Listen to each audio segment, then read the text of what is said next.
That's nice. Can you start when you're ready? Hey? Nice weather. Yeah. Absolutely. Yeah.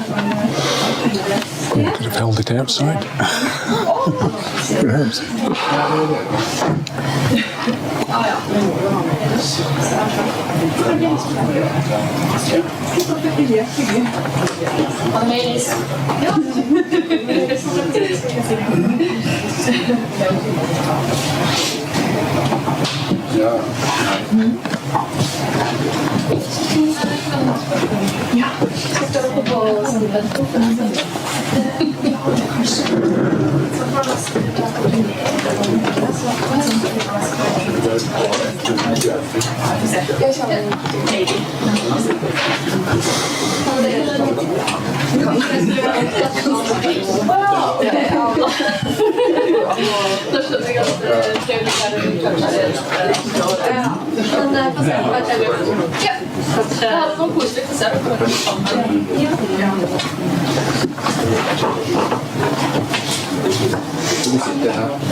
Skal bare begynne?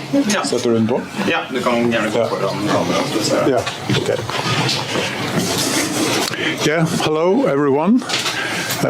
It's really nice that so many people have come on this late hour and with the weather outside. So it's good to maybe say something about the person who is going to talk, which is Professor Emeritus Clive Bonsall. He's here at the moment this week to work together with Trond Linge on his PhD project on PXRF work. So it's really time consuming, and we're really happy that you could use some time in giving a lecture on this interesting topic. I can say something about Clive. He, as I said, he's emeritus now, but he's still very active. He's been professor at the University of Edinburgh for many years, and he's been working a lot with different aspects of the Stone Age in Europe, both the Mesolithic period and also the Neolithic period. He's been doing very active. He's been very active field work and is still active, and both in England, but in Western Scotland, he's been quite a lot doing field work there and published a lot about that. And he's also been in southeastern Europe, particularly in Romania, close to this site that he's going to talk about now. Along the Iron Gates. He's been, he published on various topics. Yeah, I said Neolithic, Mesolithic, but also caves and submarine deposits, beads. Yeah, you name it. He's done it. So, but just with this short introduction, I'll give the word to you, and I look forward to the lecture. Okay, thank you very much, Kurt. Well, nice to be here in Bergen, where it seems the weather is a lot nicer than in Edinburgh. So it's genuinely awful in Edinburgh at this time of year. Anyway, this talk is about one of the most famous Stone Age sites in Europe, the site that was excavated back in the 1960s, but which still, in a way, dominates thinking about the Mesolithic and, to some extent, the early Neolithic of southeastern Europe. So, will I advance this slide? No? Is my pointer working? I don't know. Let's see. Where do I direct it? Just in that general vicinity, but you can try to use the arrows in the keyboard instead. So that is... let me see if it goes back. If you click with the mouse. Oh, you mean I have to click on the... Maybe. Oh, is it frozen? It might be. It might have frozen, yeah. Yeah, it's probably frozen. Okay, that'll do. That will do. Okay. So, first of all, for those who don't know, I'll tell you where Lepenski Vir is. We're on the River Danube. We're in basically the Danube catchment is, an enormous area of Central and Eastern Europe.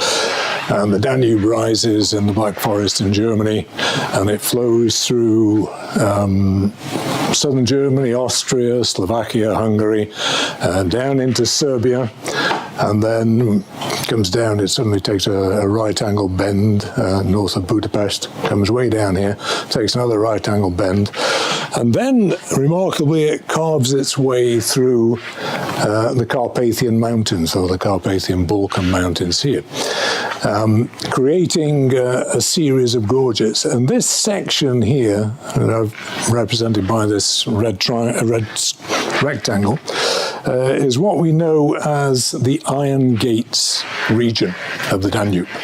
And it's kind of formalized nowadays in EU, how would you put it? I mean, there was a formal region that the EU regards as the Iron Gates, not quite a geographical region, but it's a very varied landscape. We often think of the Iron Gates as just the Iron Gates Gorge, which isn't a single gorge, it's a series of gorges where the river carves its way through the Carpathian Mountains.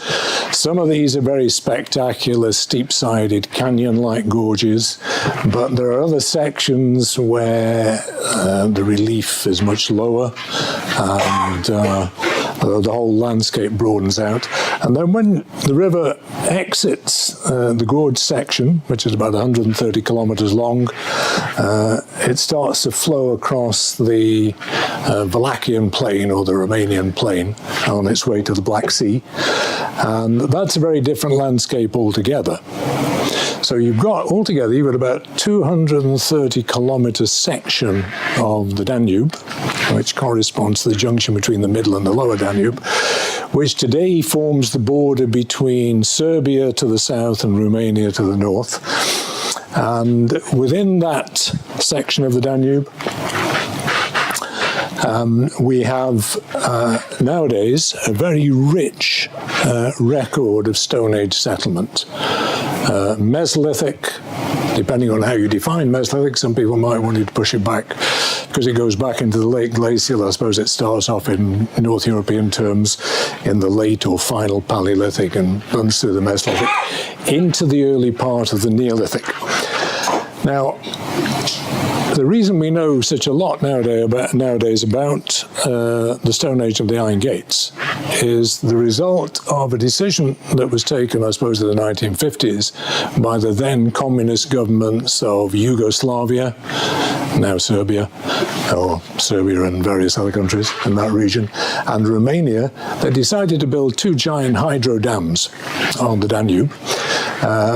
Iron Gates 1, which was constructed in the second half of the 1960s, and the much smaller dam of Iron Gates 2, which was constructed in the early 1980s. And the purpose of these dams was partly to generate hydroelectric power, but of course the purpose of this dam was also to improve navigation on the Danube, because in the gorge section of the Iron Gates, you get a very steep river gradient with a whole series of rapids, and these were a barrier to the movement of barges and shipping up the Danube. So what Iron Gates 1 did was to raise the water level here, at this point, not far over from a site I've worked on, by about 25 meters. And that meant that it converted the whole gorge section into a long ribbon lake that extends back up the Danube as far as Belgrade. So it has a very big impact. And of course, the dams were going to, and you can appreciate this in the gorge, just flood narrow sections on either side of the River Danube. So not very big areas.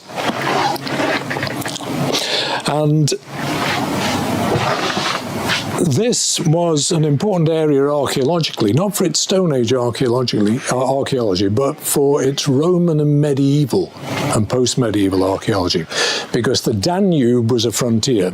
It was a frontier of the Roman Empire. It was a zone of tension between the Austro-Hungarian and Ottoman empires. So there's an awful lot of military archaeology in the Iron Gates. So the two governments decided, well, we're going to flood areas on either side. We're going to flood some of these very important Roman and medieval sites. So we better send in the archaeologists. So they sent in teams of archaeologists in the 1960s ahead of the construction of Iron Gates 1.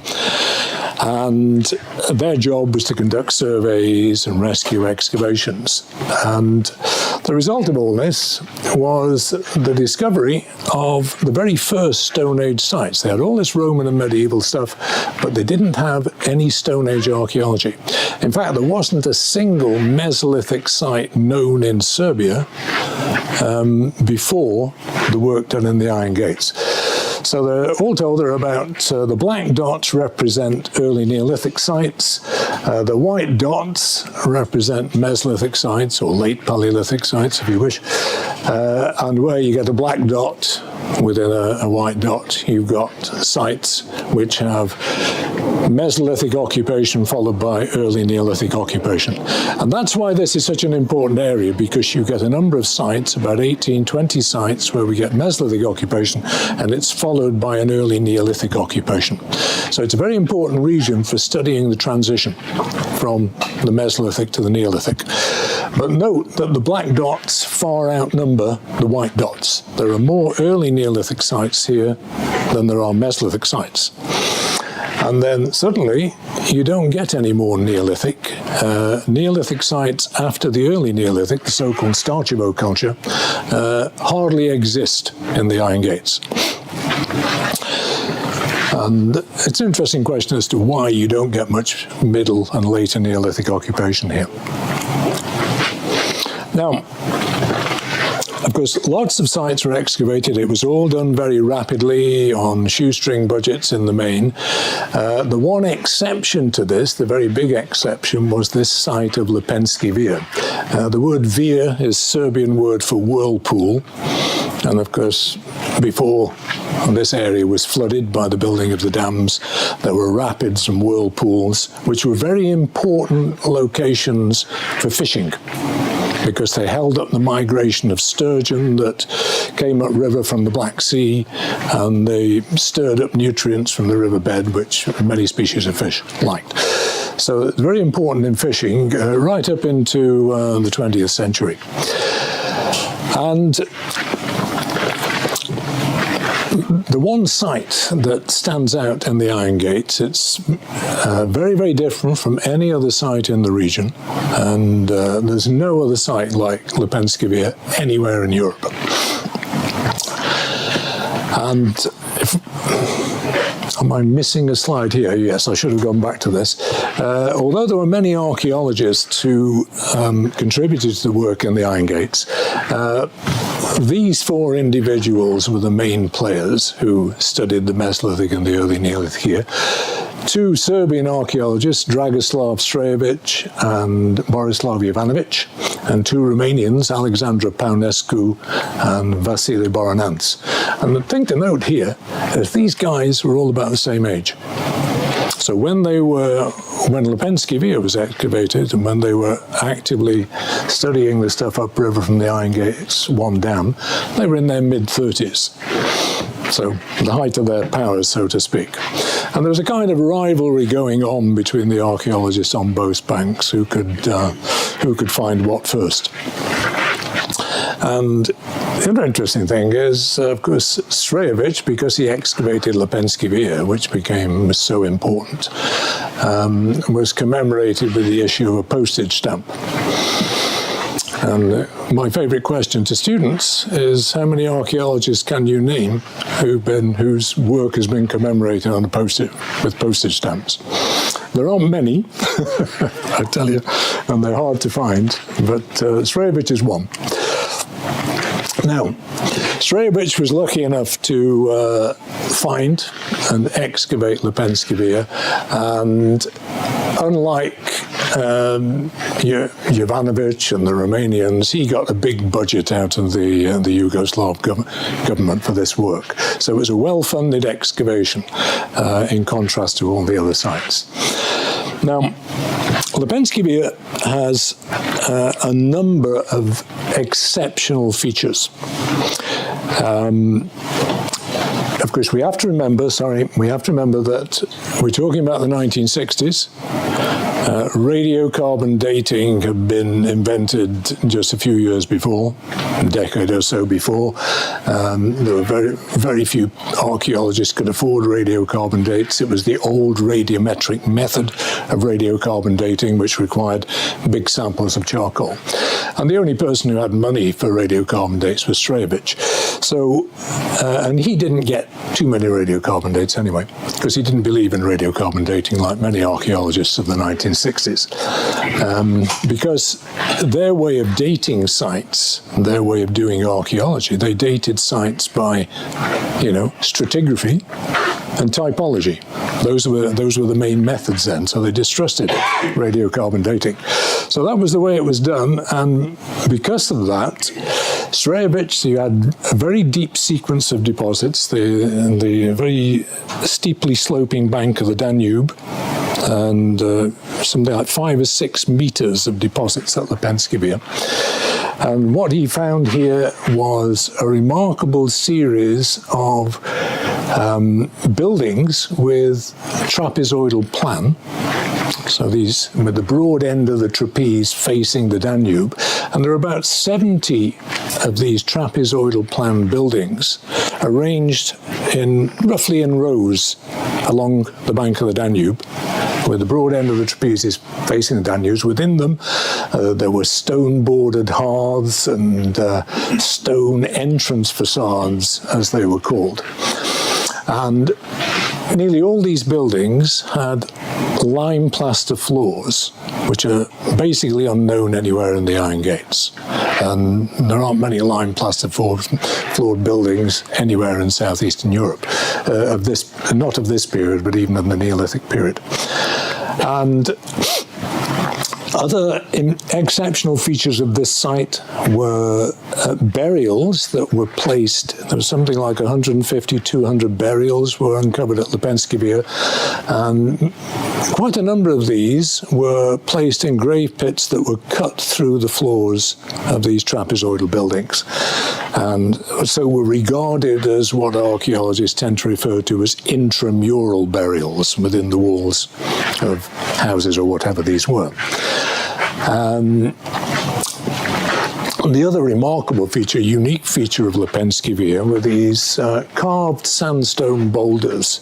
Some of them were figurative, like this, and this one you can see, they were often thought of as half fish, half human. And in fact, you can see basically it's a fish. It's got fish-like eyes, it's got a fish-like mouth, allowing for the fact that you're twisting the perspective here. And if you've ever seen a picture of a beluga sturgeon, it's a cartilaginous fish. It doesn't really have a bony skeleton, but on the outside of its body, running along the side of its body on both sides, it has these bony plates known as scutes. And basically, this is what these are. They're representing the scutes of a sturgeon. This is a bit less fish-like. So people have argued about this and what this means in terms of the ideology that was practiced by the inhabitants of this site. So Strejevich constructed a long and detailed sequence largely based on stratigraphy and typology. And this sequence began in the early Holocene with a phase that he called early Mesolithic or proto-Lepenski Vir. And then the blossoming of this wonderful Lepenski Vir culture with all this fantastic architecture and artwork and burial evidence that he called the Lepenski Vir culture, that he divided into 2 main phases. And he got radiocarbon dates for this phase, and his radiocarbon dates spanned 6,200 to 5,500 BC.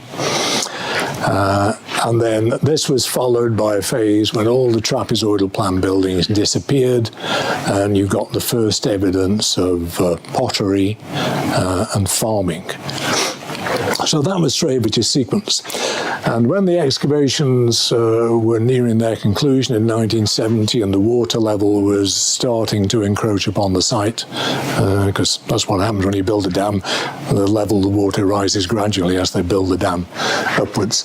So they thought this is such a wonderful site, such an important site, so they actually paid to lift many of these structures to a higher terrace, quite a few meters above the level of the Danube, and to build a big glass structure over the top of it. This is the second structure. This one was paid for by the EU.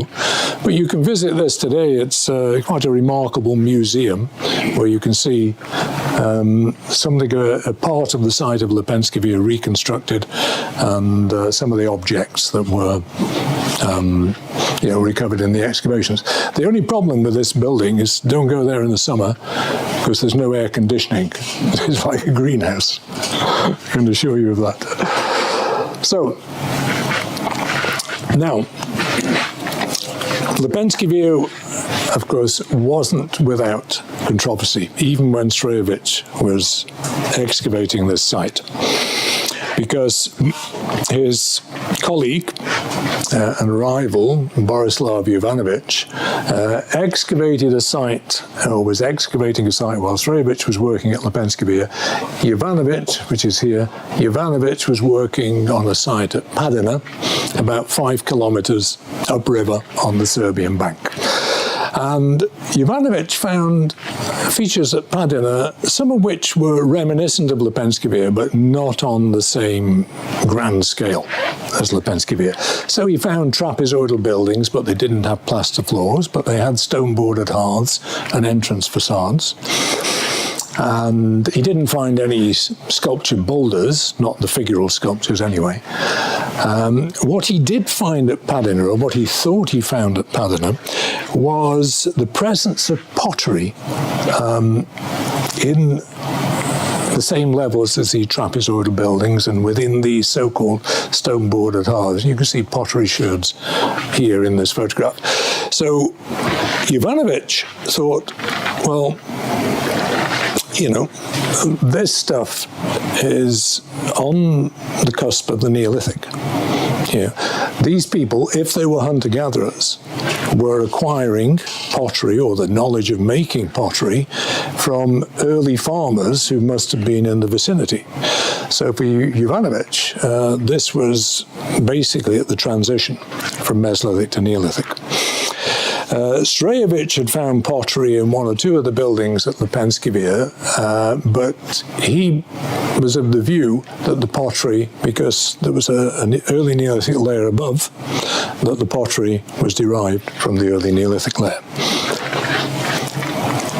So that kind of argument ran on for a little while. Anyway, of the 55 or so sites in the Iron Gates that were excavated, including some 20 so-called Mesolithic sites, the archaeologists built quite an elaborate sequence of events, beginning in the late glacial, in the late Pleistocene, and running through to the early Neolithic.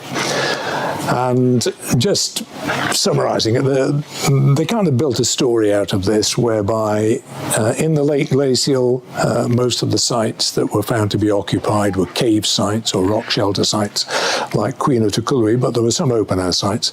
So they got the idea that, the people in the late glacial, I call them Mesolithic, but some people will call them late Paleolithic, were not sedentary. They were nomadic hunters. They were hunting things like ibex, chamois, reindeer, red deer, and they were moving from cave to cave. And then it was assumed that with the warming up of climate during the Holocene, these nomadic communities started to settle down on the banks of the Danube and to shift from being mobile hunters to being sedentary fishers. And, sorry, oops. I I've lost myself. Okay, sedentary fissures. And then towards the end, with the blossoming of the Lepenski Vir culture, after that, there was a period of transition from the late Mesolithic to the early Neolithic. A kind of Mesolithic survival in the Iron Gates because it was such a rich environment for fishing that people didn't need to take up farming.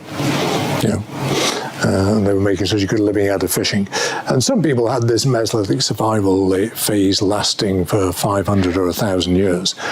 So that was and then of course you've got finally people succumb to domestication and farming and take up farming.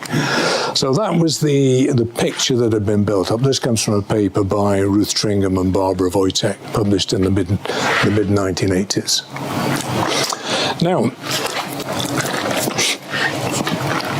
okay, so all that was largely built on traditional archaeological methods of dating, stratigraphy, and typology. Then it took a scientific revolution in archaeology to start to change this picture of events. And that scientific revolution, of course, involved a new method of radiocarbon dating by accelerator mass spectrometry, which allowed you to date very, very small samples of carbonaceous material. So you could date tiny samples of bone. So for the first time, you could start to date human skeletons without, using an entire leg bone. You could date individual carbonized seeds from cereals and so forth. So AMS radiocarbon dating was a big game changer. And because people then started to be able to date human bone, they could apply and refine their methods of stable isotope analysis of bone to recover information about individual diets. So for the first time, you could really look at individual diet rather than looking at the animal bones on a site and trying to reconstruct the overall economy of a site. And the first applications of AMS radiocarbon dating and stable isotope analysis in the Iron Gates was done in the context of the project that I conducted with Vasily Boronans, this guy over here in the floppy hat, at a place called Scala Cladovi on the Romanian bank of the river in the early 1990s. I worked there with him for 5 years. Scala Cladovi is a rural village on the edge of a town, Târnu Severin, and the railway line from Bucharest to Timișoara runs very close to the bank of the Danube, and there's a strip of land between the railway line and the Danube. This is just downstream of the Iron Gates 1 dam, where nobody was allowed to build. So that was really available for excavation. And the Danube was basically eroding the bank. These are soft Holocene alluvial deposits that were rapidly eroding. They're now stabilized by a concrete revetment. So Boronans was basically cutting back the bank of the Danube as it was eroding, and we were finding skeletons falling out of the river bank, and we would be cutting back those. So we excavated relatively small areas, but we're finding lots of burials. We had Mesolithic features, including house remains, and we had early Neolithic features, including house remains and storage bits. So in the relatively small areas that we excavated, we found quite a lot of stuff. We dated all that stuff, we did stable isotope evidence, and at the same time, I was able to get samples of human bone from Lepenski Vir, from Srevic, who was still alive at that time, and from a neighboring site of Vlasac in Serbia. And the results of all that work basically started to change the picture in the Iron Gates. First of all, the radiocarbon dates that we got were a test of the chronologies that Boronans had constructed at Scala Cladovi in his earlier excavations, and that Strejevic and Ivanovic were constructing on the Serbian bank of the river. And so that was one thing they did, and in almost every case, our radiocarbon dating didn't correspond with the archaeological dating that the archaeologists were doing. Now, this is the stable isotope evidence, which nobody did before we started working at Scala Cladovi, told us quite a lot about Mesolithic and Neolithic diets at Scala Cladovi, Lepenski Vir, and so forth. So we knew that from this, that Mesolithic people in the Iron Gates were eating a lot of fish because they have elevated nitrogen values, or nitrogen isotope values, and early Neolithic people, and they were buried in a different way, were not eating so much fish. They were eating some fish, but they were obviously eating a lot more terrestrial food, which was probably coming from farming. Scala Cladovi, and we'll come back to this, we had a gap in our sequence at Scala Cladovi between 6,300 BC, the end of our late Mesolithic there, and the beginning of our early Neolithic at 6,000 BC. But what we discovered, and one important thing we discovered here, is that you probably know that about the marine reservoir effect, which if you eat a lot of marine fish, or if your bones become depleted in carbon-14, and therefore you end up, if you date the bones of people who've eaten a lot of marine fish, you will get radiocarbon dates that are too old by, on average, about 400 years. Well, the same thing, we discovered that the same thing happens in the River Danube. And but the reservoir effect, like the marine reservoir effect, there is a Danube reservoir effect, which is partly a freshwater effect and partly a marine effect, because the Danube connects to the Black Sea. What we discovered is that reservoir effect is even bigger than the marine reservoir effect. It's approaching 600 years. So we have this curious situation where, so here's the famous burial 7 at Lepenski Vir. It's an extended inhumation cut through the floor of a house, through the plaster floor of a house. Strejevic had dated this house to, I can't remember what it was dated to, probably about 6,000 BC, 6,100 BC, and the skeleton was older. But clearly, in archaeological terms, the house must be older than the skeleton, because the skeleton is cut through the floor of the house. But the radiocarbon dates were much older. Now, fortunately, at Scala, and we could demonstrate the same thing at Scala Cladovi. These are our radiocarbon dates for Mesolithic burials at Scala Cladovi, which are significantly older than our radiocarbon dates for bone artifacts made of terrestrial animal bone from Mesolithic features that were contemporaneous with the Mesolithic burials. Now, fortunately, at Scala Cladovi, how do we deal with this reservoir offset? And one of the nice things about the Scala Cladovi, not for the people who lived there, was that many of them died through arrow injuries. And it's not a common feature in the Iron Gates. It's very specific to Scala Cladovi. Many of the people died of arrow injuries. And fortunately for us, but not for them, the arrows were made from animal bone. The tips of the arrows are made from animal bone. And these were probably the bones of deer or wild pig. So whenever we got a skeleton with an embedded arrowhead sticking into a vertebra or into the pelvis, which is fairly thin bone, which arrows can penetrate easily, we could do a direct comparison between the human bone and the embedded bone arrowhead. So we were able to work out how big the reservoir effect was, and we're also able to work out a mathematical correction for the reservoir effect, which is now used throughout the Iron Gates. And it actually works. In theory, it shouldn't be consistent through time because the environment changes, but it actually works for the Mesolithic of the Iron Gates. At least the dates correspond. Now, okay. Now, since that early work on AMS radiocarbon dating and stable isotope analysis, many people have gone around dating human and animal bone from various sites in the Iron Gates.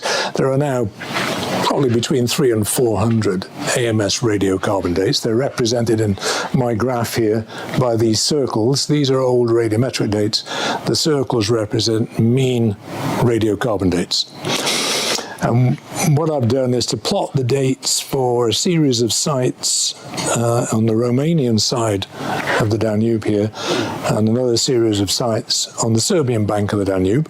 And I've plotted all this, so you can see the time scales here, BP on one side, BC on the other, and I've plotted it against the climatic curve obtained from the Greenland ice cores. And so here we're in this part of the sequence, we're in glacial maximum, or the tail end of glacial maximum. Then you move into the late glacial period, this very marked warming of climate at the beginning of the Billing-Allerith interstadial. And then this is a relatively warm period, but fluctuates quite a bit.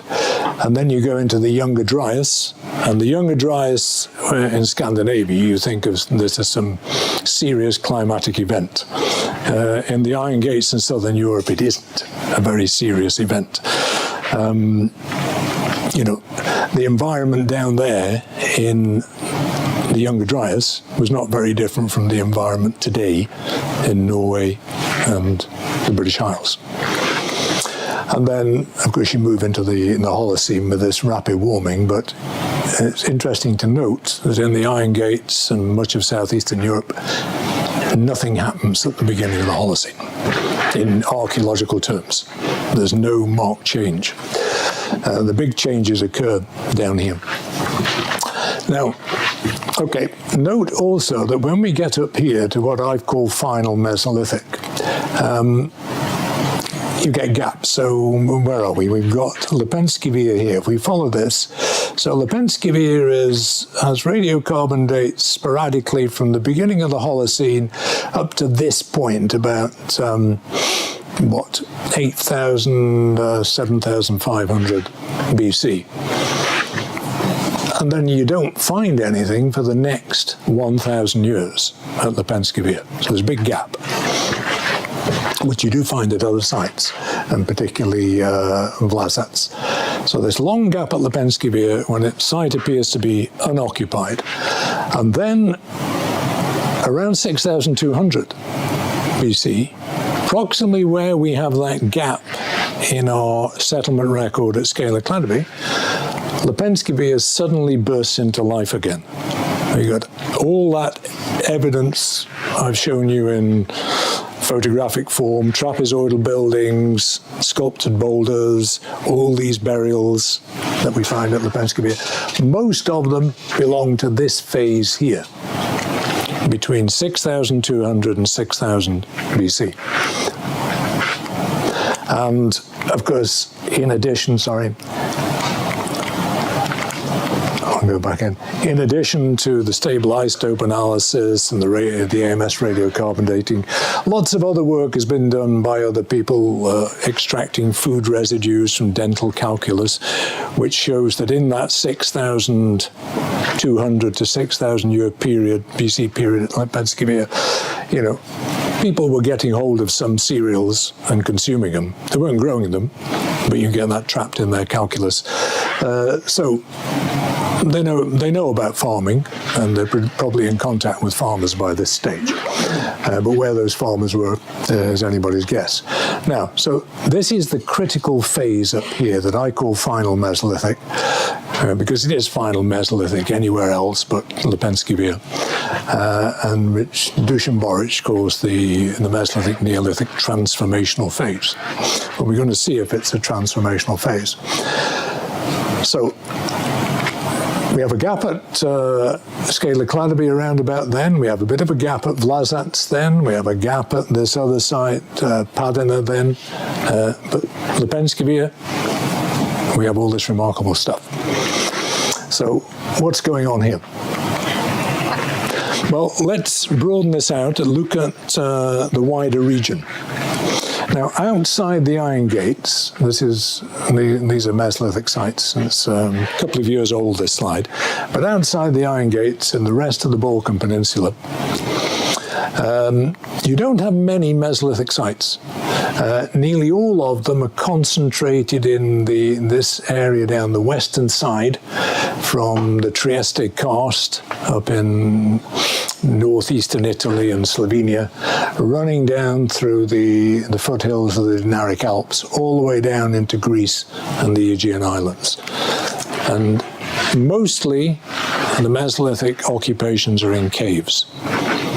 And very often, in many of these cave sites, there is a gap of 200 or 300 years between the latest Mesolithic and the earliest Neolithic, where they occur in the same site. In the eastern part of the Balkan Peninsula, even though there are lots of caves, there's hardly any evidence of Mesolithic settlement in those caves.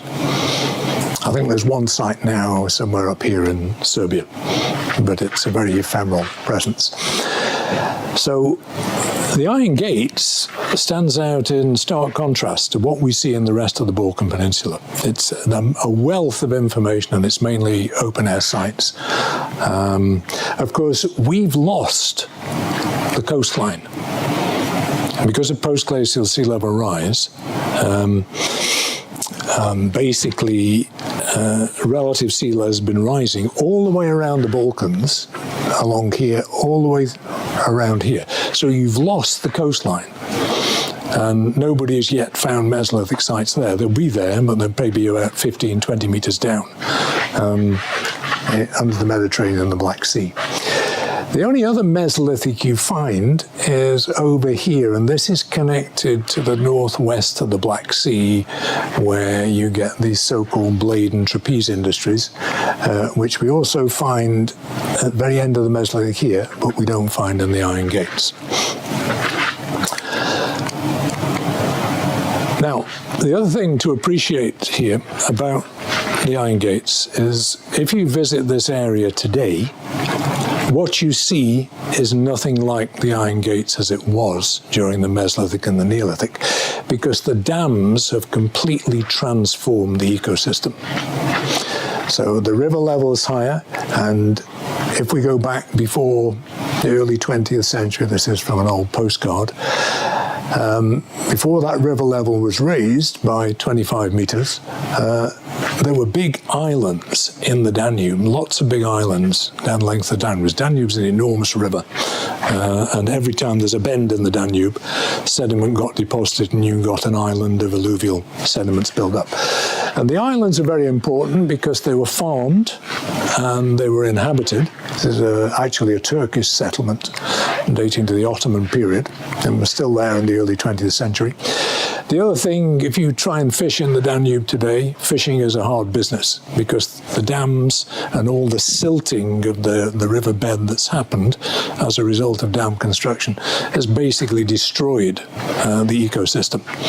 So many species of fish can't lay their, well, they can lay their eggs, but the eggs don't stick to gravel on the bottom of the river anymore, and therefore they don't, whatever the word is, germinate. What do eggs do? Hatch. But, you know, you can find photographs like this, one day's catch, you know, from the pre-war period in the Iron Gates. And if you're downriver of the dams, yes, you can still catch the odd sturgeon. And these are enormous fish. You know, I mean, it's not unusual for a beluga sturgeon to weigh up to 200 kilograms. I mean, they're quite enormous. It's not a bony fish. It's largely flesh and gristle. And there were 4 or 5 species of sturgeon that inhabited the Danube. There were Some of the carp and catfish grew to enormous size, but you don't catch these anymore in the Danube. The ecosystem has been destroyed. So it's important to recognize that this was, a region of plenty in the Mesolithic and the early Neolithic, and it no longer is. Now, of course, around after 6,600 BC or 6,700 BC, this is Detlef Gronenboom's map that he updates every now and then, showing the dispersal of the Neolithic and Neolithic farming across Europe. It starts off in the Near East, and then eventually it moves into central Anatolia, moves in other directions. But as far as Europe is concerned, it moves in this direction, eventually across the Dardanelles and the Aegean into the Balkans, and then one strand of it goes along the northern Mediterranean, the other strand goes through the Balkan interior on the other side of the Dinaric Alps. And we've got farmers down in northern Macedonia and southern Bulgaria, probably as early as 6,400 BC, and they've probably reached the Danube, although Detlef's map shows 6,000 BC for the beginning of the Neolithic in the Danube. It's probably 200 years earlier. Right, so it's in that period where we find this gap at Scala Cladovi. There are farmers there, but we haven't found the earliest settlements there. Now, but since then, of course, or in the last 15 years, we've had the archaeogenetics revolution in archaeology, the ability to extract DNA from fossil human bone or subfossil human bone. And quite a number of skeletons from Iron Gate sites have now had DNA extracted from them. So this gives us a picture of their genetic ancestry. And in just, simplifying this in the extreme using this rather inaccurate map, if we go back to what archaeogenetics or DNA tells us, that if we go back to the period before glacial maximum, before 27,000, 30,000 years ago, Europe was populated by hunter-gatherers who were the descendants of the earliest Homo sapiens to move out of Africa. And genetically, they're pretty much the same. Right? So European hunter-gatherers are pretty much the same wherever you find them in Europe. During late glacial maximum, as populations are getting pushed further south by the harsh climatic conditions over the northern half of the continent, they start to fragment. Populations start to become isolated and fragment and become differentiated genetically. So we get what geneticists call Western hunter-gatherers out here, and what they sometimes call Western II hunter-gatherers, but nowadays Iron Gates hunter-gatherers, because they're genetically a little bit different. And out in Southwest Asia, we get what geneticists called Eastern hunter-gatherers, who are genetically different. And at the beginning of the late glacial period, this fragmentation goes a bit further, and they break up, particularly among the eastern hunter-gatherers. They break up into several genetic groups. And farming begins among these eastern hunter-gatherers in Southwest Asia.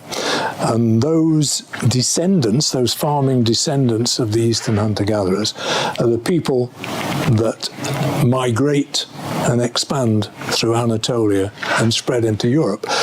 And so the early farmers here, who are descended from the eastern hunter-gatherers, are genetically distinct from the hunter-gatherers who are the native hunter-gatherers of the Iron Gates.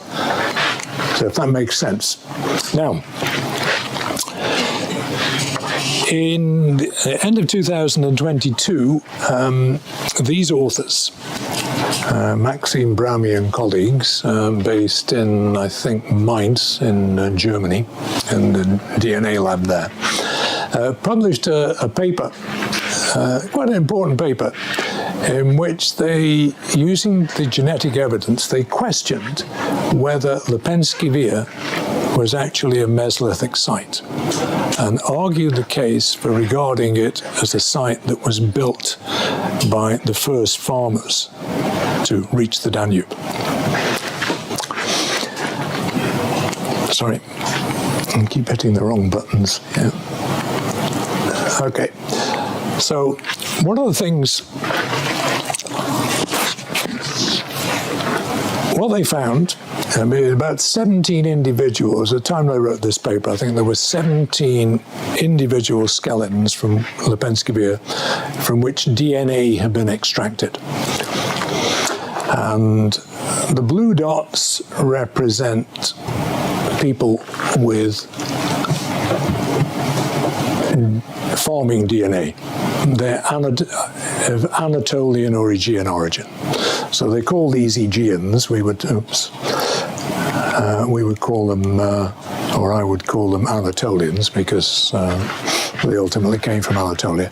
So the blue circles represent people who have completely farming DNA, or early farmer DNA. The brown, or reddish-brown dots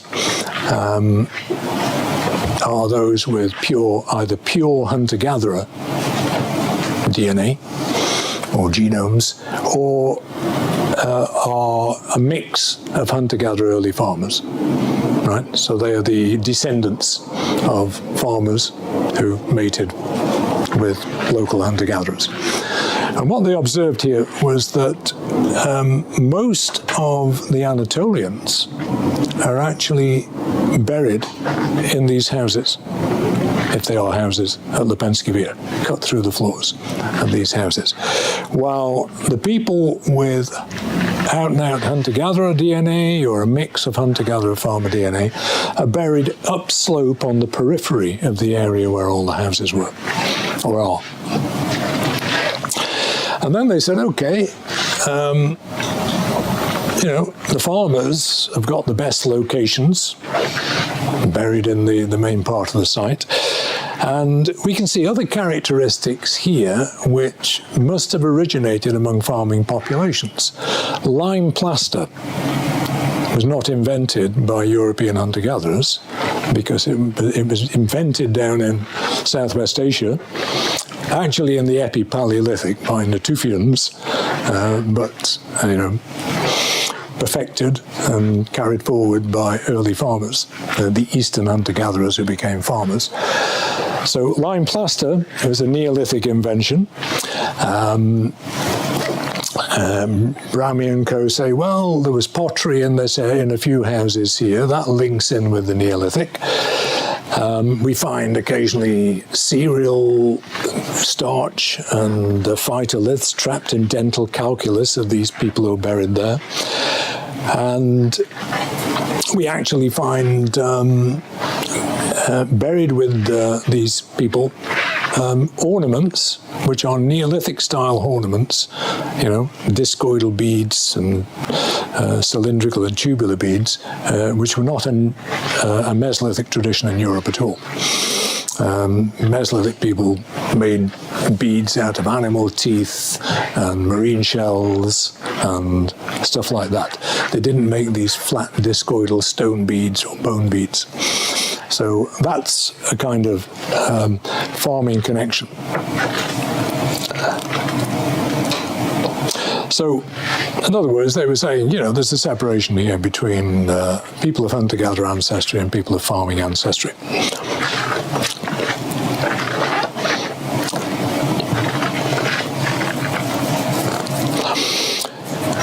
Now, it appears on the face of it to be quite a persuasive argument. But when you go into it in a little more detail, it doesn't really hold water. First of all, the trapezoidal plans of the buildings are not new in this period between 6,200 and 6,000 BC. they are a Mesolithic tradition in the Iron Gates going back 1,000 years earlier. So we find trapezoidal plan buildings, we find them at Scala Cladovi, we find them at other sites going back before 7,000 BC.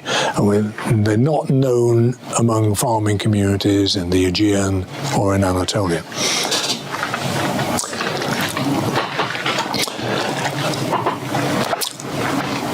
Another thing which suggests that Lepenski Vir is not a farming village, as Bramy and co. would have us believe, is that there's no evidence of farming taking place here, or no evidence of farming taking place around about. There are plenty of animal bones from within the houses at Lepenski Vir, but there are all those of wild animals. There are no plant remains from Lepenski Vir belonging to cultivated plants. And it's very clear from the stable isotope evidence that both the people of hunter-gatherer ancestry or mixed ancestry and the people of farmer ancestry are consuming diets which, in which there is a lot of fish. So it's a Mesolithic type economy here that these people are practicing.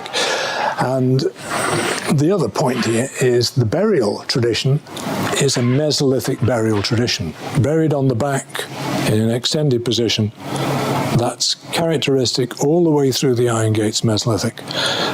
It's not characteristic of Aegean or Anatolian farmers who were buried in a crouch position on one side or the other with the legs and the arms brought up to the chest.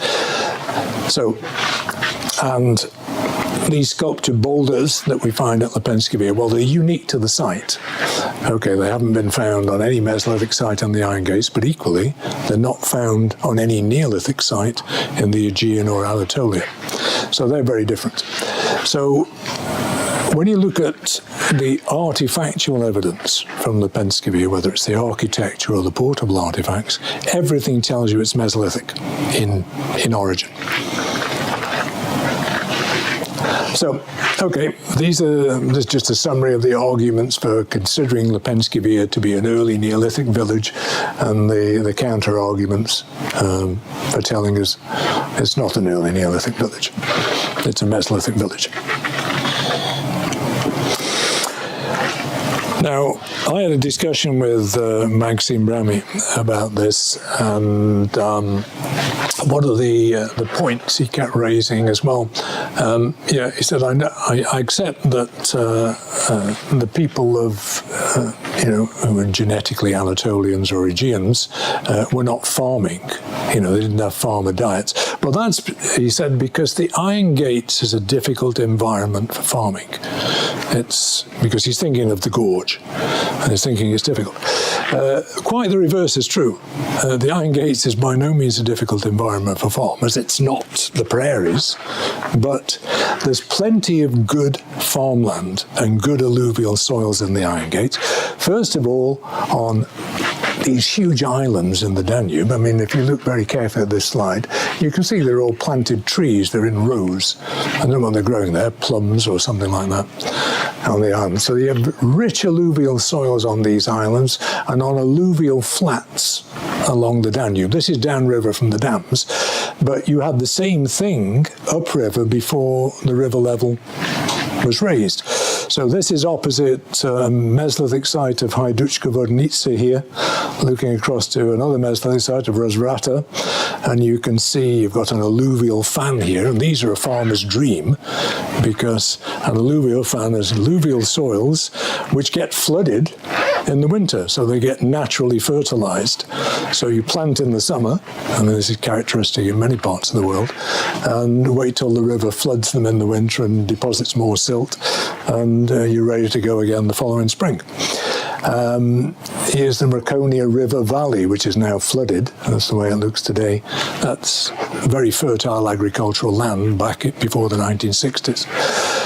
So it's a myth that the Iron Gates is a difficult environment for farming. And the other thing that tells you it's a good environment for farmers is that early Neolithic sites far outnumber Mesolithic sites in the Iron Gates. And the Neolithic sites wouldn't be there if it wasn't for the fact that you could farm. Okay. So, Lepenski Vir is abandoned before 7000 BC, and after 1,000 years or so, around 6200 BC, suddenly bursts into life again with all this amazing stuff, quite unlike anything else. So why was Lepenski Vir reoccupied? And why was it reoccupied by both people of Neolithic ancestry and Mesolithic ancestry, but still retained its Mesolithic, the traditional Mesolithic character? Well, it's widely recognized that Lepenski Vir is a very special site. There's nothing else like it in the archaeological record of the region or in Europe. And Strejevich and others, most archaeologists would say that this must have been a special place. It wasn't just an ordinary settlement. So why was it a special place? Well, Strejevich's view was that Lepenski Vir looks, the houses are facing the Danube, and across the Danube is this trapezoidal mountain known as Treskovac. Happens to be in Romania, but it has a Serbian name, Treskovac. And so, for Strejevich, Treskovac, and you have lots of mythology in Norway, Norse mythology. I don't know much about it, but I'm quite sure that mountains, are surrounded in mythology, right? And so, people regarded this maybe as so for Strejevich, people regarded this as the abode of powerful spirits and so forth. And so that was his view. The problem with that view is, of course, trapezoidal buildings didn't just appear at Lepenski Vir and didn't just appear facing Treskovac. They occur all the way down the Iron Gate stretch of the Danube, where there are no trapezoidal mountains. So it's not easy to say that Treskovac was the inspiration for what we see in the architecture at Lepenski Vir. Lubinka Babovich was a curator in the National Museum. She was a contemporary of Dragoslav Strejevich, and she was particularly interested in the art and symbolism of Lepenski Vir, and she co-wrote books on the art of Lepenski Vir with Strejevich. And she wrote a book, The Sanctuaries of Lepenski Vir, in which she argued that Lepenski Vir, its position and the positioning of the stone sculptures and the orientation of the buildings was related to movements of the sun, the path of the sun across the site at a particular time of year. The only problem with Babovich's interpretation is she didn't provide a shred of evidence to support it. It was just a theory without any supporting evidence. Now, what we do know is, ethnographic studies of recent hunter-gatherers show that, recent hunter-gatherers and even subsistence farmers have know quite a bit about, astronomical phenomena, particularly the movements of the sun and the moon. And they also are aware that you can observe these particular phenomena from particular places or at particular places at particular times of year. And those places where you can observe the phenomena best take on the character of special places for them. And of course, they were not Galileo or Newton or Einstein, so they attribute all this not to, they know nothing about the science behind it. They attribute it to, deities and powerful beings and so forth. Now,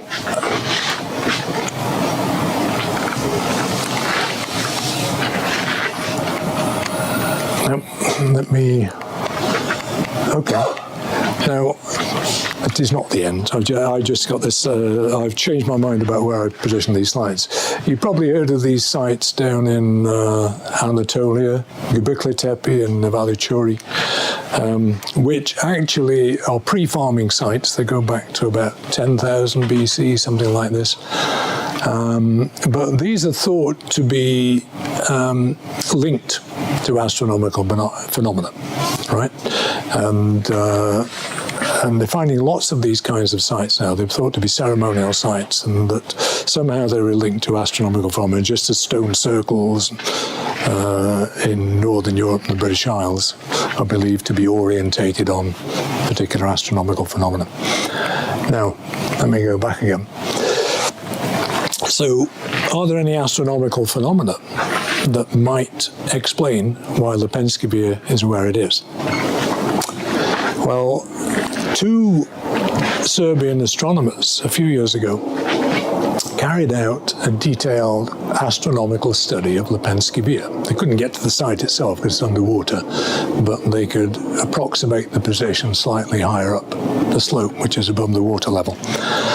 And they spent months studying this at different times of year. And what they found was that if you are looking from Lepenski Vir across at Treskovats at the midsummer solstice, you see a phenomenon known as a double sunrise. In other words, the sun rises, appears to set, and then reappears again. Right? If you can imagine that. And it only happens around about the midsummer solstice. And they, in that book, actually say, well, this kind of phenomenon is not unusual. There are several places in England, just coincidentally, the part of England where I grew up, where you can observe, you have not as big as Treskovats because you have similar trapezoidal or triangular mountains. You can observe solar phenomena at the midsummer solstice. And there are two hills. One is called Bosley Cloud and the other is called Thorpe Cloud, Cloud being a local name for a hill or mountain. And so I can't show you a video of the double sunrise at Lepenski Vir. I think they did one, but it's not in the book. It may be somewhere out there online. But what I can show you, I hope, is, if I can, is this going to work? Oh no, what has happened here? Because up here, and I don't know where it's gone, here we are, I can get it online here. So hopefully this is going to work. So I'm going to show you a short video, lasts about 2 minutes, not of a double sunrise, but of a double sunset. Right? So you can, if you think about it in reverse, I can't play it in reverse because it's got a soundtrack and it's going to sound a bit silly. Right? So we can watch this little video of a double sunrise in the southern Pennines of England. Have we got any sound? We have no sound. Do we have any sound? I would have to turn it on. Can you turn it on? I can. Let me just stop that a minute. There's a speaker as well that I don't know how to. Can you do it? It doesn't matter. I mean, I'd offer to sing it, but I haven't got a very good singing voice. Okay. Let's see if that works. And yeah, so you can start it. is it supposed to? No, just it's meant the sound is meant to come on. Okay. Oh, there we go. There you go. You got the soundtrack.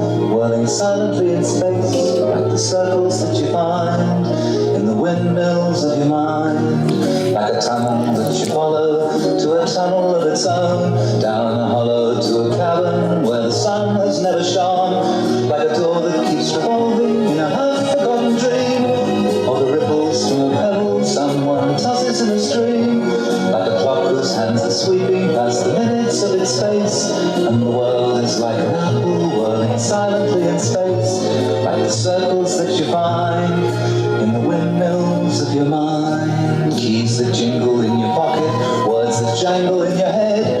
Why did summer go so quickly? Was it something that you said? Lovers walk along the shore and leave their footprints in the sand. Is the sound of distant drumming just the fingers of your hand? Pictures hanging in a hallway and the fragment of a song, half remembered names and faces, but to whom do they belong? When you knew that it was over, you were suddenly aware that the autumn leaves were turning to the colour of her hair. A circle in a spiral, a wheel within a wheel, never ending nor beginning on an ever-spinning reel, as the images unwind, like the circles that you find in the windmills of your mind.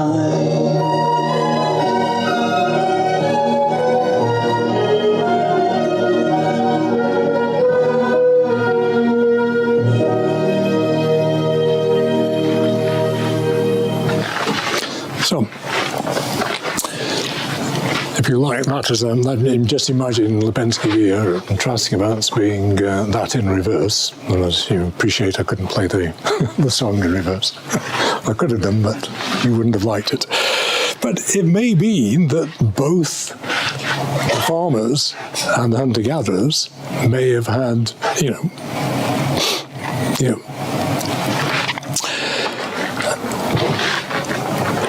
an appreciation of astronomical phenomena and beliefs in supernatural beings that control these things, right? And so that, Lepenski Vir suited the purpose for both of them. So I don't believe that Lepenski Vir is a Neolithic site, but they're clearly people who, have Neolithic ancestry who are buried there.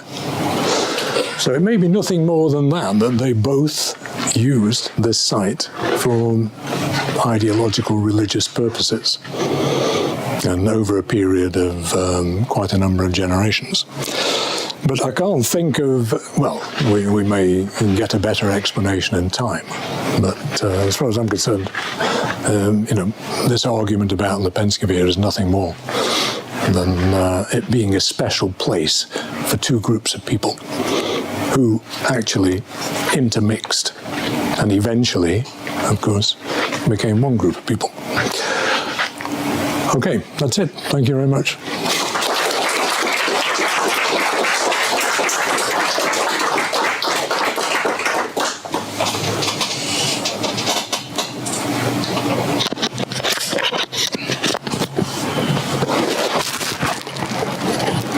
Yeah, thank you very much, Clive. I'm sure there's time. There's time for questions and any of you, Søren. Yeah, this one maybe. All right. I'll speak as on. Yeah. Okay. I do not doubt your interpretations, but I think I miss some kind of information here. Yeah. Because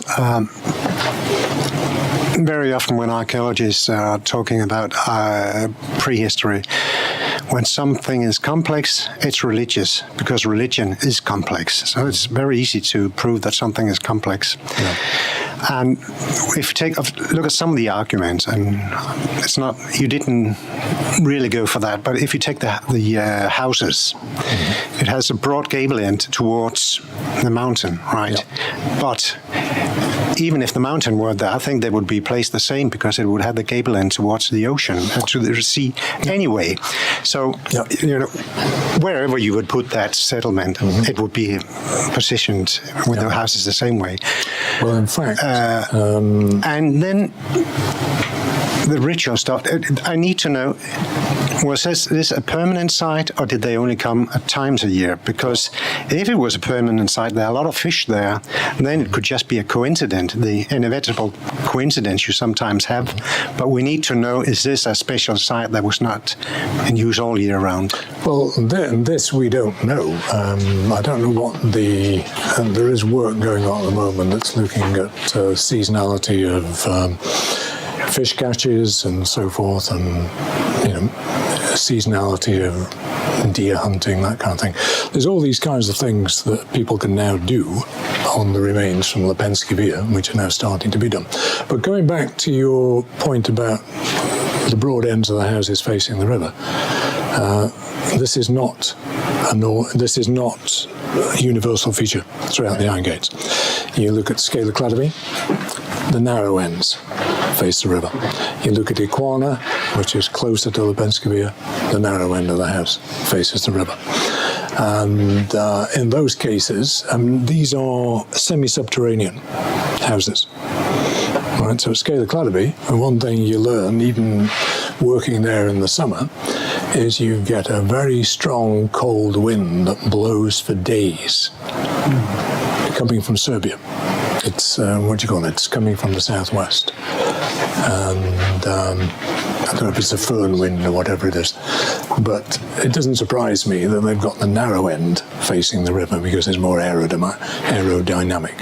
And these are pit houses, basically. So they're well sheltered.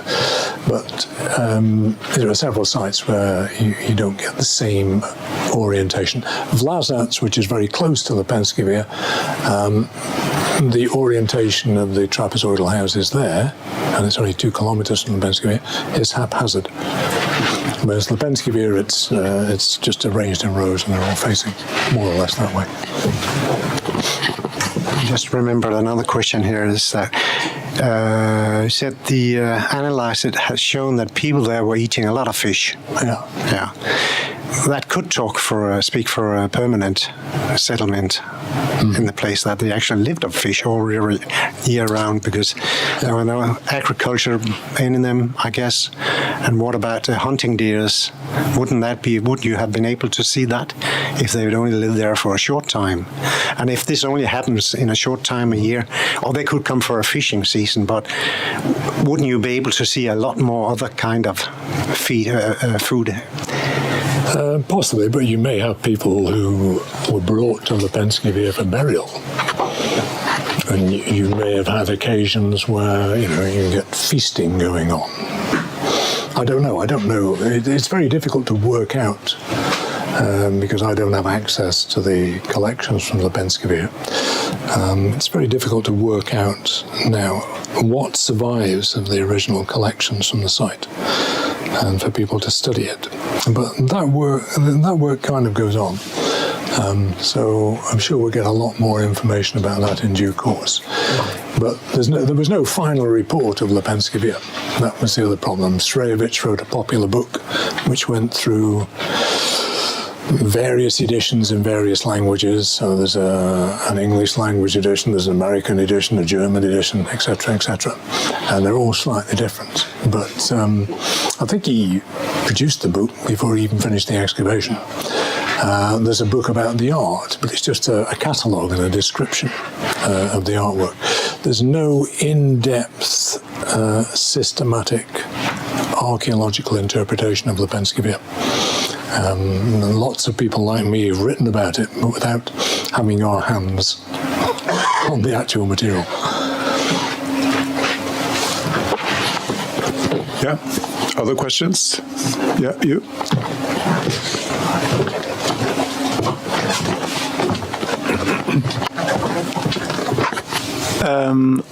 In your presentation, you show the skeletons buried just like straight. Yeah.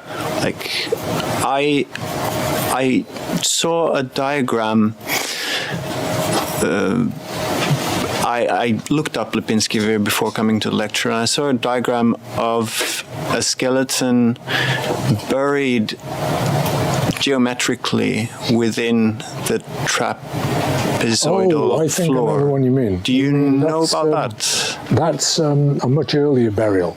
You're talking about the one where the soles of the feet are together and Exactly. the knees are out there. Yes. Do you know anything about that? Yeah, and that's one of the oldest burials from Lepenski Vir. And Srejevich argued that, if I don't know, I haven't got a picture of it, but here.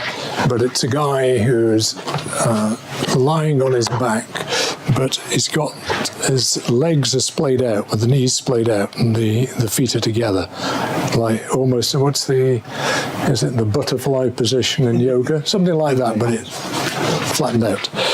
But this turns out to be one of the oldest burials. I mean, I was the one who dated it and stabilized it. It's an early Mesolithic burial. It has nothing to do with these trapezoidal houses at Lepenski Vir, even though Srejevich assumed that the positioning of the legs mimicked the trapezoidal plan of the buildings. But the burial is dated long before we find any trapezoidal plan buildings in the Iron Gates. So it's a bit of a red herring, so to speak. But it's a very unusual burial. But there are similar burials at various other sites. They just don't have this extreme butterfly position. They were seated. They were probably placed in short burial pits, and with the backs sitting up against the back of the burial pit, and the legs brought together, or the knees brought up. But it just so happens, and in that one burial, the legs have been flattened out. Because apart from anything else, boulders were placed on top of it, so squashed it a bit. Yeah. Any more?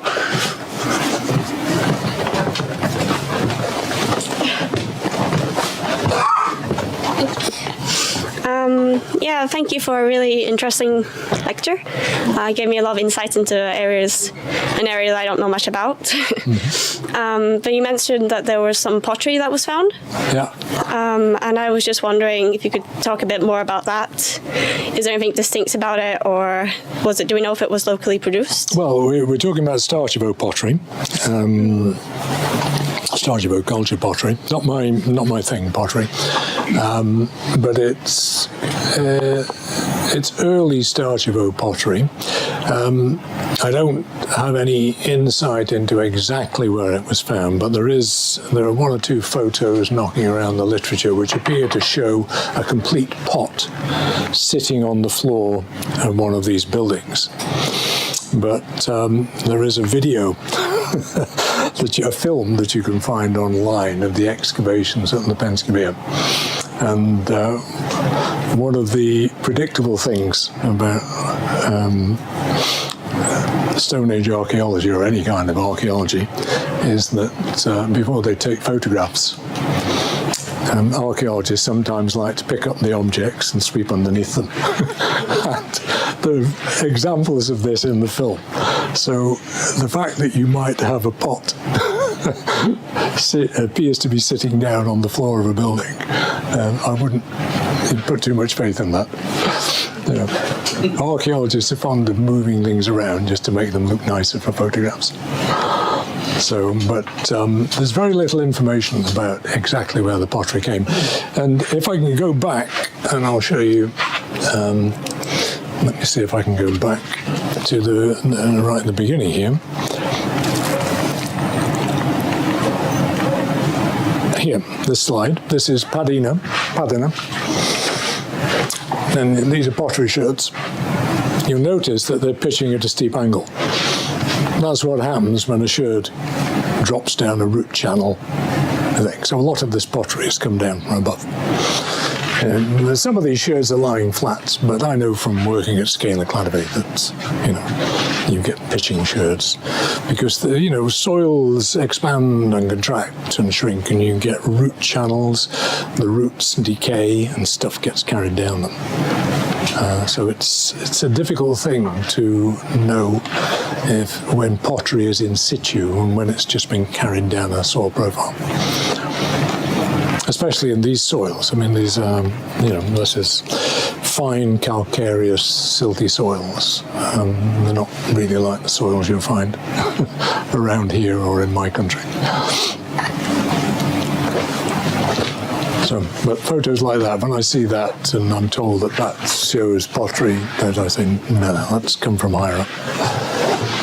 Because I see that all the time.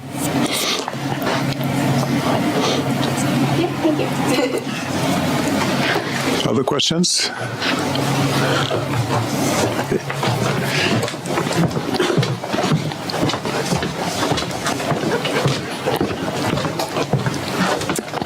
Thank you for a great presentation. So you were talking about how the astronomical significance may have been part of the reason that this was like an important site to different groups of people. I was for some reason reminded a bit of this summer I had the pleasure of going to Teotihuacan outside of Mexico City, where you have this big city that was built, I believe, around 2,000 years ago, and then over time people left, and then it was sort of rediscovered centuries later, and then it was given this sort of like significance as of like, obviously there's been some great race of people like building this, and was sort of believed to be like a holy site. Do you think something similar could be at play here, where like not just the astronomical significance in itself, but also the evidence of like previous settlement could have been part of the reason that it was given importance once again? Yeah, we also have to remember about astronomical phenomena, is that over time, we're talking hundreds and thousands of years, the alignments change. Right. Because, the movement of the Earth around the Sun changes. But just, I remember I've watched this, not in Thorpe Cloud, but I've watched the double sunset at the other mountain, right, which is about 3 miles from where I lived. And the place you could see it best was from the Protestant churchyard, which dates back to the time of Edward I, so it's medieval, right? But the church is directly on the line of that double sunset at the midsummer solstice. Now, I don't know if that's accidental. That's probably true, because many of the medieval churches in Norway, they were oriented so the sun would go directly through the front door. Yeah. So they will actually move it a little. They did not necessarily be east-west the church. They was oriented primarily towards the sun. Yeah. Yeah. But that's the thing that struck me when that's about the... And the other thing you have to bear in mind about the dead earth rising up on the final day with the sun and it is. So it's not at all a coincidence that churches are oriented towards the sun. And I would say that any agricultural society will have some kind of astronomy, because you need to have a calendar. Yeah. Yeah. But it was Bajim Pavlovich who, made this observation about Trescovats. But I could relate to that because I've seen, not the double sunrise, but the double sunset. And you can imagine in the British climate, you ain't going to see that every year. Every 15 years you might get it. I've seen it twice in my lifetime. Yeah. Other questions? I was wondering actually whether, this ADNA results of the Anatolian and I guess local hunter-gatherer ancestry were at the Lepenski Vir, at the grave mound, at the graves in the Lepenski Vir, which was quite interesting to see. And I was wondering then, you also said that there were quite a lot of data indicating violence. Not at Lepenski Vir, no. It's a Scala Cladoby, and Scala Cladoby is totally unusual. There's only one other example of an individual from the Iron Gates, and there are hundreds of Mesolithic burials in the Iron Gates because it's all very well preserved. There's only one other example of an individual who was shot with a bone arrowhead, and that's at Blazats. Just one individual. Scalar Cladeby, 25% of the population died violently, possibly in one raid, for all we know. It may not have been an endemic thing. Warfare may not have been endemic in the Iron Gates. There may have been some big argument over access to fishing grounds or something like that. And there was a raid on the site. And I've got one, I can't show it to you, I've got one amazing photograph of a 16 or 17-year-old girl who has a bone arrowhead through there, through the shoulder. And one guy with 5 arrow injuries. It was probably, the first arrow probably knocked him to the ground, and the rest of it was fired into him. Yes, but what I was, wondering about was if this could be related to violence between with groups who have different ancestry, and that there's no evidence of that. Okay. No, I mean, the violence at Scalar Cladeby is hundreds of years before there were any farmers around about. Okay. And it's unique in the Iron Gates, really, apart from this one instance at Blazats. And there's not much, apart from the arrow injuries, there is some evidence of,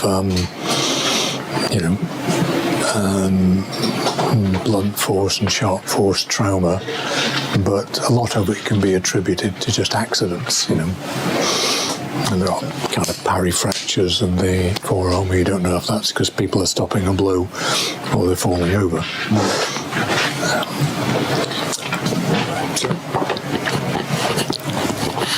I'm still thinking about this short-time use, or whether it was a settlement that people would live in for a longer time.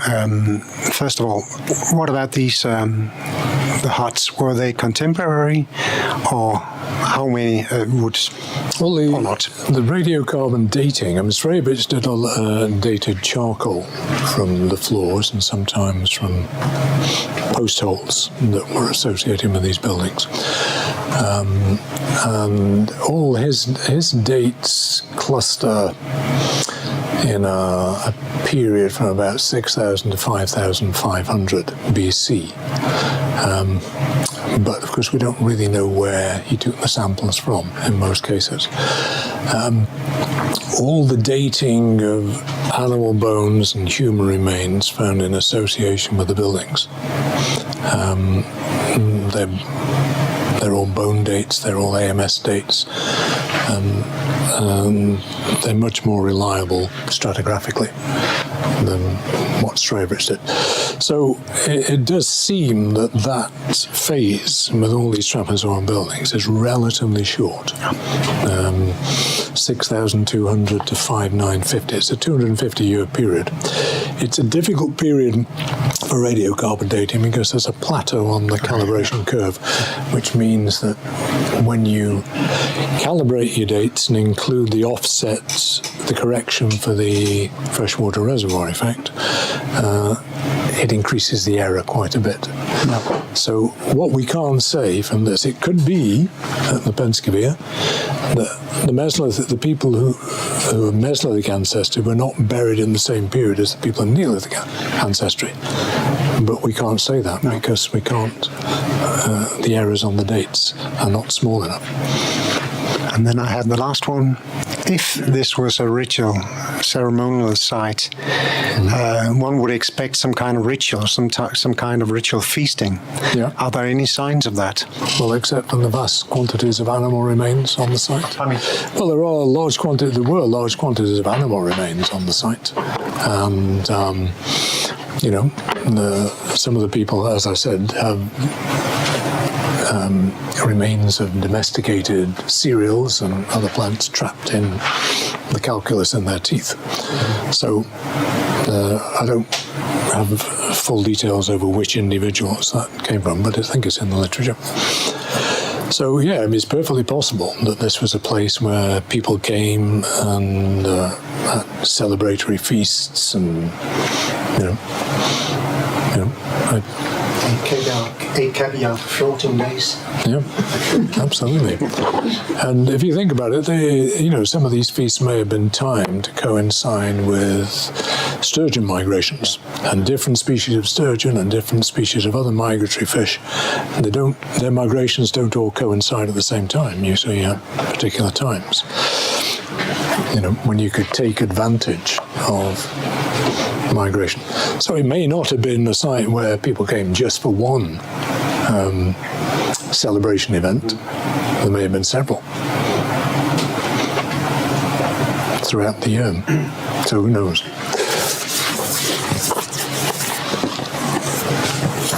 Okay. No other questions? Okay. Thank you very much, Clive, for this lecture. It was really great. Thank you. Thank you very much.